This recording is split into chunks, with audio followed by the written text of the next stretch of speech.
Hey everybody, and welcome back to another Dead by Daylight video. In today's video, I want to talk about something that's a little bit meta, kind of, but more on the business end and the content end of Dead by Daylight.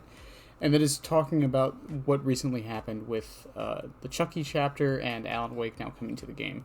This isn't to talk about their specific conclusions, but this idea of the killer releasing and then the mid-chapter happens with the survivor releasing, right? I personally think it's how we should be dropping content in this game. And the reason why is because it kind of, not completely, because it's almost impossible to completely avoid content drought, but I think it helps with the content drought. Because a lot of times what used to happen is we would get the killer and the survivor, or survivors. We would wait a month and a half, and then we would get the mid-chapter, which would be some changes, usually bug fixes for the new killer, or whatever perks came out. Maybe a buff or nerf here and there, something very small, and then another month and a half passes, and then we get the next killer, or in Survivor, and that's usually how it went. But as of recently, I feel like with how Chucky was done, it just makes more sense to release the killer, have it sit for a month and a half, and then we release the Survivor. Then that sits for a month and a half, and then we release the next killer, etc., etc., etc. This was a little different because it was more of a licensing thing, and that's why it probably was spread out like it was, because they didn't want to release Chucky and Alan Wake in the same patch for a lot of reasons, mostly legal, I'm assuming. Plus, it lets both of them breathe, and I think that's the other big thing with it. It lets both of them breathe. How many times does a Survivor come out with a killer, and then we completely forget the killer exists?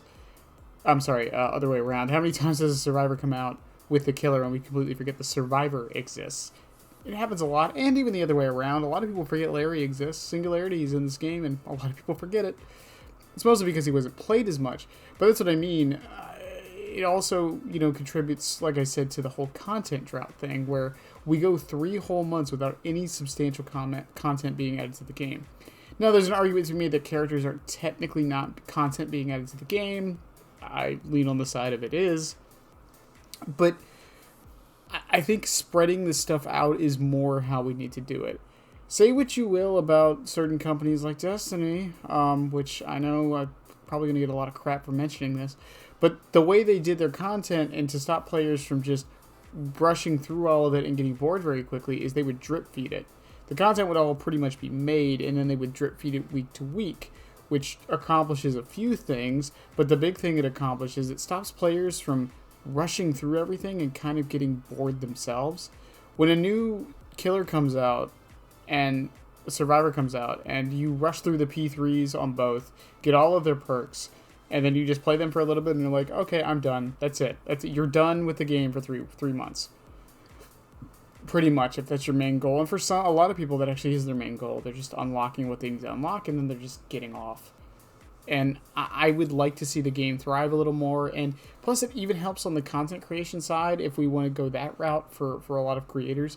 Because it means every month and a half, there's something new to talk about. There's 3 new perks. There's a whole new killer every 3 months, etc., etc. I think it works out better on both sides. A little bit of a rant one, but yeah, let me know what you guys think, if y'all prefer the way they did this. It was similar to how they did Pinhead, and once again, I just think it makes more sense to me. I don't know how it looks on the business end of things, and if that's why behavior doesn't do it the way they do, but I would be very curious to see all that. As always, though, guys, tell me what you guys think below in the comments. I'm not engagement baiting. I genuinely am curious what people have to say. Love y'all, and the links and stuff are below for the like and the sub and the Twitch and all that stuff. We will be streaming again tomorrow. But yeah, love you guys, and bye.